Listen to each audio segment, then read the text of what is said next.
Buenas tardes, estimados. Para mí es un gusto volver a estar con ustedes y compartir estos conocimientos sobre los métodos de enseñanza del siglo XXI. Vamos a dar inicio con el tema número 5 sobre el aprendizaje basado en el pensamiento. Vamos a iniciar con una pequeña introducción sobre lo que es el aprendizaje basado en el pensamiento.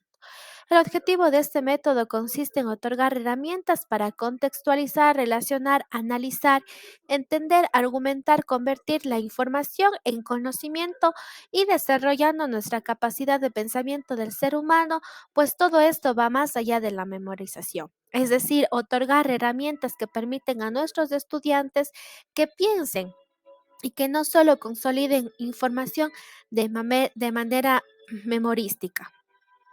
Por lo cual vamos a hablar de la definición e importancia.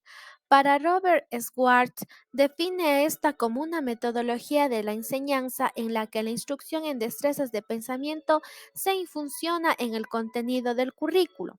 Pues para implementarla en el aula, los profesores deben animar a sus alumnos a utilizar sus habilidades del pensamiento, es decir, pensar y sobre todo en los nuevos hábitos mentales y en la metacognición.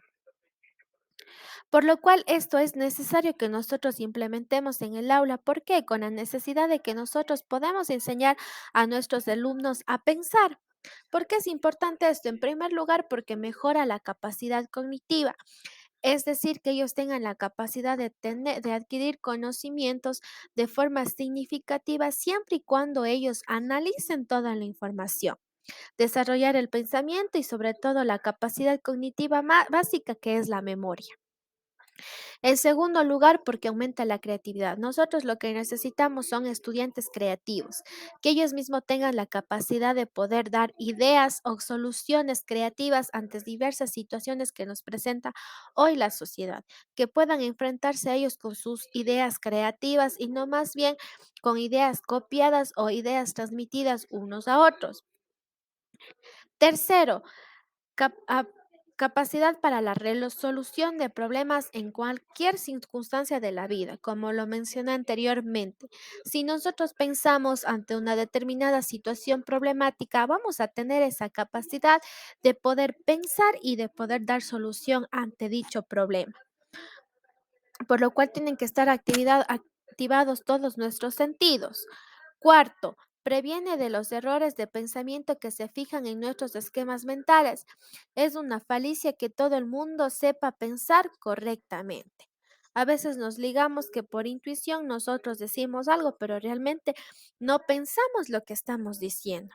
Como saben decir, para hablar hay que saber pensar, saber cómo, qué es lo que vamos a transmitir, qué es lo que queremos hacer entender a la otra persona, ¿no? Ahora bien, tenemos los elementos y ventajas de este método de enseñanza. Los elementos del aprendizaje basado en el pensamiento son los siguientes. Destrezas del pensamiento. El profesorado tendrá la función de enseñar estrategias que permitan alcanzar el conocimiento y el control del mismo. Es decir, aquí entra nuestro papel fundamental de docentes. Hábitos de la mente. Es fundamental fomentar el uso de determinados hábitos en el alumnado, como la persistencia, nuevamente la creatividad, la imaginación, el control de los impulsos, el uso del sentido del humor, la precisión, la capacidad de cuestionarse problemas o de ser precisos. Y finalmente, un punto clave, la metacognición.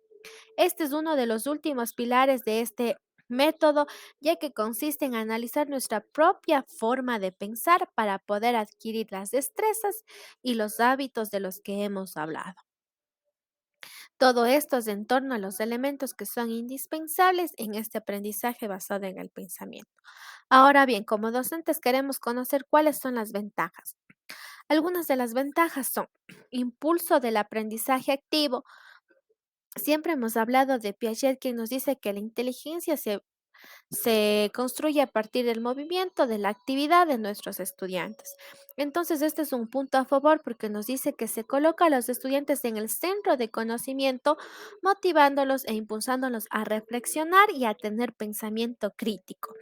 Es decir, que ellos tengan esa capacidad de analizar y dar un criterio frente al mismo, con sus propias ideas, con sus propios pensamientos y con su propia reflexión interna de cada uno de nuestros estudiantes. También nos habla de una de las ventajas que es la versatilidad, que es que se puede aplicar a cualquier materia o a cualquier concepto. La adquisición de conocimientos más profundos es por eso que el alumno aprende a relacionar mejor los conocimientos que adquiere. Y sobre todo una evaluación más eficaz sabe relacionar todos los datos que se les han dado y que por lo tanto comprenden todos los conceptos que el estudiante tiene ya interiorizados en su ser. Como podemos ver, las ventajas recaen significativamente en el proceso de aprendizaje de nuestros estudiantes. Finalmente, tenemos la implementación en el aula. Estas implementaciones son sumamente importantes porque como docentes y estudiantes debemos saber y conocer cómo podemos implementarlas dentro del aula.